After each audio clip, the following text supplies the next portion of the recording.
एना एक ऐसी बेहद खूबसूरत और हवस से भरी औरत जिसका सौतेला बेटा लेवी उसकी गुफा में धमाके करके उसका पानी निकालना चाहता था, जिसका फायदा उठाकर एना भी लेवी से दिन रात अपनी प्यासी गुफा में खुदाई करवा के अपनी प्यास बुझवाने लगती है। कहानी की शुरुआत एक औरत एना से होती है जिसके साथ उसकी एक नाजायज बेटी भी होती है। आज का दिन उसकी जिंदगी का बहुत बड़ा दिन होता है क्योंकि आज उसकी शादी विस्को नाम के एक आदमी से होने जा रही होती है जिसका एक बड़ा बेटा भी होता है, लेवी। पार्टी के बीच में विस्को की बहन फर्नांडा प्यार से एना की बेटी के पास जाकर कहती है, कुछ दिनों तक तुम मेरे साथ रहोगी जब तक तुम्हारी माँ अपने हनीमून से वापस नहीं आ जाती। जिसके बाद सब यादगार तस्वीरें खिंचवाने लगते हैं। एना के चेहरे पर शादी की खुशी और नई जिंदगी की चमक साफ दिखाई दे रही थी। शादी के बाद जब एना और विस्को घर लौटते हैं और अपनी पहली रात की शुरुआत करने वाले होते हैं, तभी विस्को का एक दोस्त अचानक वहां आ जाता है। जिसके बाद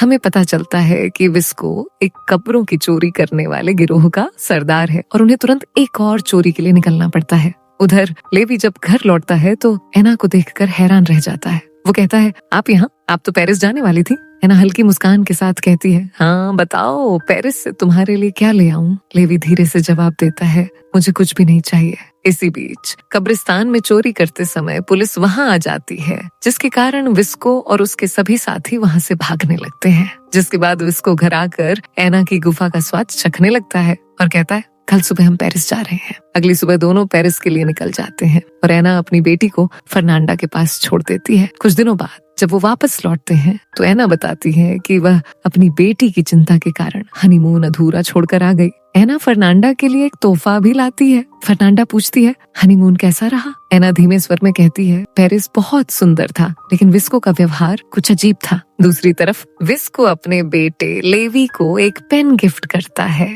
कुछ समय बाद एना गांव की औरतों के साथ बैठी होती है। तभी वो सभी उत्सुकता से उससे हनीमून के बारे में पूछने लगती हैं। पेरिस कैसा था? एना मुस्कुराकर कहती है, बहुत खूबसूरत, सच में सपनों जैसा। लेकिन उसी समय पास के कमरे से विस्को और लेवी की तेज बहस की आवाजें आने लगती हैं। लेवी ने शराब से भरी गाड़ी सही समय पर नहीं भरी थी, जिसके कारण डिलीवरी में देरी हो गई थी। विस्को गुस्से में चिल्लाता है, तुम गैर जिम्मेदार हो, किसी काम के नहीं। लेवी शर्म से सिर झुका लेता है क्योंकि एना और गांव की औरतें उसे डांट खाते देख रही होती हैं। घर लौटने पर एना शांति से अपने पति से कहती है, लेवी को सबके सामने इस तरह मत डांटा करो, उसे बुरा लगता होगा, उसे समझा कर सिखाओ। विस्को जवाब देता है, तुम चिंता मत करो, उसे इसी तरह कठोरता से ही जिम्मेदार बनाया जा सकता है। अगले दिन सुबह विस्को दूसरी शहर में शराब पहुंचाने के लिए निकल जाता है। वो एना से कहता है कि वो 3 दिनों के लिए बाहर रहेगा और उसके न रहने पर एना को ही घर संभालना होगा। इसी दौरान लेवी चुपके से अपने चाचा के घर चला जाता है, उसी चाचा से मिलने जिसके पास जाने से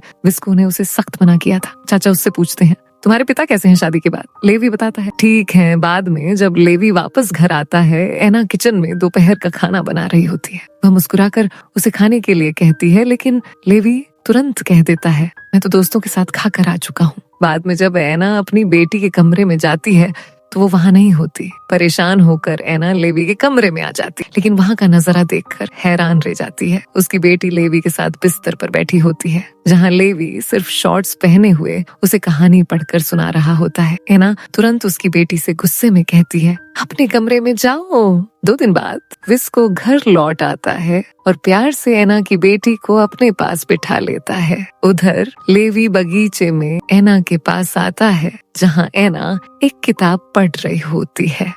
बगीचे में बैठा हुआ लेवी उत्सुकता से पूछता है, आप क्या पढ़ रही हैं? एना हल्की मुस्कान के साथ कहती है, वही कहानी जो तुमने मेरी बेटी को पढ़कर सुनाई थी। लेवी उसके जवाब पर हल्की सी मुस्कान देता है और बस चुपचाप उसे पढ़ते हुए निहारता रहता है, जैसे उसकी नजरें बस उसके चेहरे पर अटकी रह गई हों। उस रात विस्को एक बार फिर अपने गैंग के साथ कब्रें लूटने निकल जाता है। लूटते हुए उन्हें एक प्राचीन मूर्ति मिलती है, बेहद कीमती और दुर्लभ। विस्को उसे अपने पास रख लेता है और बाकी लोगों को सख्त मना कर देता है, किसी को एक शब्द भी मत कहना। अगले ही दिन गांव के बच्चे विस्को के घर पहुंच जाते हैं और मासूमियत से पूछते हैं, हम वो मूर्ति देखने आए हैं। विस्को गुस्से में एना से चिल्लाकर पूछता है, क्या तुमने किसी को बताया? एना शांत स्वर में कहती है, नहीं, शायद तुम्हारी बहन से बात करते हुए बच्चों ने सुन लिया होगा। उधर लेवी अपने पिता का ऐसा लालच देखकर उससे कह देता है, अब ये कब्रें लूटना बंद कर दो। लेकिन विस्को गुस्सा हो जाता है, जिसके बाद दोनों के बीच एक बार फिर बहस शुरू हो जाती है। एना समझाने की कोशिश करती है, लेकिन लेवी गुस्सा होकर घर छोड़कर चला जाता है। रात को माहौल शांत होने के बाद विस्को एना के पास आता है और उससे माफी मांगने लगता है। अगले दिन लेवी अपने दोस्तों के साथ समुद्र किनारे चला जाता है, जहाँ दूर से एक लड़की क्रिस्टीना बस उसे निहारती रहती है। उसकी आंखों में साफ दिखता है कि वह लेवी से मोहब्बत करती है, लेकिन कह नहीं पाती। उस रात लेवी एक पेड़ पर बैठा होता है और नीचे एना अपने हाथ में किताब लिए बैठी रहती है। थोड़ी देर तक दोनों के बीच हल्की फुल्की बातें चलती रहती हैं। तभी लेवी अचानक उससे पूछता है, आप मुझे क्या समझती हैं, दोस्त या सिर्फ परिवार? एना शांति से जवाब देती है, तुम मेरे सौतेले बेटे हो, परिवार हो।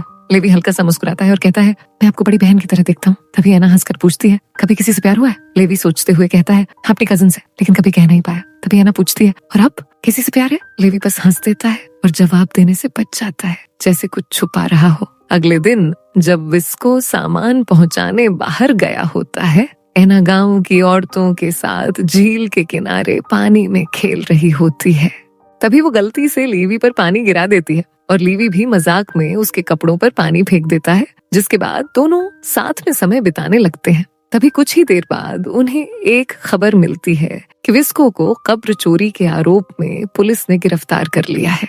एना और लीवी तुरंत दोनों साथ में जेल जाते हैं उससे मिलने के लिए, लेकिन विस्को बहुत आत्मविश्वास से भरा हुआ होता है। वह कहता है कि 1-2 दिन में उसे रिहा कर दिया जाएगा, क्योंकि पुलिस के पास कोई ठोस सबूत नहीं है। लीवी अपने पिता से कहता है कि वो अपने चाचा से मदद मांगेगा, लेकिन विस्को मना कर देता है। वह गुस्से में कहता है कि वह पूरी जिंदगी जेल में रहना पसंद करेगा, पर अपने भाई से मदद नहीं मांगेगा। इसके बाद विस्को पुलिस को चकमा देकर जेल से भागने की योजना बनाने लगता है। एना उसकी ऐसी हालत देखकर बहुत दुखी हो जाती है। जब एना बस से घर वापस आती है तो घर में एक बड़ा सा जश्न चल रहा होता है। वह लीवी को ढूंढती है और उससे पूछती है कि ये पार्टी किस लिए है। लीवी बताता है कि आज उसका जन्मदिन है और उसने अपने सारे दोस्तों को बुलाया है। एना लीवी की इस हरकत पर बेहद नाराज हो जाती है। एक तरफ जहाँ विस्को जेल में है, दूसरी तरफ वो पार्टी कर रहा है। वह गुस्से में वहाँ से अपने कमरे में चली जाती है। पार्टी खत्म होने के बाद एना लीवी की घर साफ करने में मदद करने लगती है। मदद करते वक्त धीरे धीरे दोनों एक दूसरे के और करीब आने लगते हैं, जिसके कारण लीवी एना को देखकर अब गर्म होने लगता है, पर कुछ कर नहीं पाता। अगले दिन लीवी देखता है कि एना किसी अजनबी आदमी से बात कर रही है। वह उससे पूछता है कि वो आदमी कौन है। एना बताती है कि वो वह व्यक्ति जो विस्को को जेल से निकलवाने में मदद करेगा। दूसरी तरफ अंदर ही अंदर लीवी नहीं चाहता था कि विस्को रिहा हो, क्योंकि उसे अपने पिता के बिना वाला आरामदायक जीवन पसंद आने लगा था। अगले दिन एना लेवी की आंख में चला गया कचरा निकालने में उसकी मदद करने लगती है, लेकिन इस बात का फायदा उठाकर लीवी उसके और करीब आ जाता है और उसे ऐसी ऐसी जगह छूने लगता है जिसके कारण एना भी अब गर्म होने लगती है। और फिर लेवी पूरी रात उसकी गुफा में धमाके करके उसका पानी निकाल देता है, लेकिन एना को बहुत जल्द अपनी इस गलती का एहसास हो जाता है। वह लीवी से कहती है कि वो उससे दूर रहे और दोबारा उसे हाथ न लगाए, और उसे अपने पिता के घर लौटने तक अपनी आंटी के घर चला जाने के लिए कह देती है। लेकिन लीवी को अब यकीन होता है कि एना भी उससे प्यार करती है। कुछ समय बाद लीवी अपने दोस्तों के साथ बीच पर चला जाता है, जहाँ वो एक तरफ अकेला बैठा हुआ एना के बारे में सोच रहा होता है। तभी क्रिस्टीना, वही लड़की जो लीवी से प्यार करती है, उसके पास आकर उसे गर्म करने लगती है। पहले तो लीवी को लगता है कि शायद एना आई है, लेकिन जैसे ही उसे एहसास होता है कि वो क्रिस्टीना है, वो तुरंत उसे अकेला छोड़ देने के लिए कह देता हो। जिसके बाद लीवी घर वापस आ जाता है और एना से कहता है कि वह सिर्फ कपड़े बदलने आया है और फिर इस घर को हमेशा के लिए छोड़ देगा। एना ये सुनकर दुखी हो जाती है। उसे अब समझ नहीं आ रहा होता है कि उसे क्या करना चाहिए। तभी वो उसके कमरे में चली जाती है, जिसके बाद दोनों अब धीरे धीरे एक दूसरे के करीब आने लगते हैं। और फिर लेवी एक बार फिर उसकी प्यासी गुफा में धमाके करके उसकी गुफा को सुरंग बना देता है। धीरे धीरे एना अपने पति विस्को को भूलने लगती है और लेवी के साथ ही अपनी जिंदगी जीने लगती है। अब हर रात लेवी उसकी गुफा में खुदाई करके उसका पानी निकालने लगता है। तभी एक दिन किचन में जब एना लेवी के गन्ने का रस निकाल रही होती है, उसी समय अचानक क्रिस्टीना अंदर आ जाती है। वह लेवी को एक गुलाब देने आई थी, क्योंकि वह उससे प्यार करती है। लेवी और एना दोनों उसे देखकर घबरा जाते हैं। उन्हें डर होता है कि कहीं क्रिस्टीना गांव वालों को उनके गैर कानूनी रिश्ते के बारे में न बता दे। लेवी एना को दिलासा देता है कि गांव में कोई भी क्रिस्टीना की बात पर यकीन नहीं करेगा, लेकिन अब एना ये बात और नहीं छिपा सकती थी। कुछ देर बाद एना विस्को की बहन के पास जाती है और सब कुछ कबूल कर लेती है। वह बताती है कि उसका अपने सौतेले बेटे लीवी के साथ रिश्ता चल रहा है। एना रोते हुए सारी बातें समझाती है और कहती है कि वह अपने पति विस्को को सच्चाई बताना चाहती है, लेकिन विस्को की बहन उसे समझाती है कि ऐसा मत करो। अगर विस्को को ये सब पता चला तो परिवार में बहुत बड़ी मुसीबत खड़ी हो जाएगी। इसी बीच विस्को जेल से रिहा हो जाता है। रिहा होने के बाद वह बीच पर जाता है और वहां उसकी मुलाकात क्रिस्टीना से होती है। कुछ देर बाद विस्को घर वापस आ जाता है, जहां उसकी रिहाई की खुशी में एक जश्न रखा गया था। लेकिन एना और लीवी दोनों बेचैन और घबराए हुए होते हैं, क्योंकि विस्को बार बार उन्हें अजीब अजीब निगाहों से देखता रहता है। ये साफ नहीं होता कि क्या क्रिस्टीना ने उसे उनके रिश्ते के बारे में बता दिया है या नहीं। उस रात एना अब एक बड़ा फैसला लेती है। वह तय करती है कि अब वह इस रिश्ते को खत्म कर देगी और अपने पति विस्को के साथ ही अपनी शादीशुदा जिंदगी जारी रखेगी। आखिर में लीवी सेना में भर्ती हो जाता है और एक लड़की असेना से शादी कर लेता है और एना के साथ अपने पुराने रिश्ते को पीछे छोड़ देता है। वो भी एना को भूलकर अपनी नई जिंदगी असेना के साथ शुरू करने का फैसला कर लेता है। और इसी के साथ ये फिल्म यही खत्म हो जाती है। देखने के लिए शुक्रिया। लाइक और सब्सक्राइब करना ना भूले। मिलते हैं अगली वीडियो में।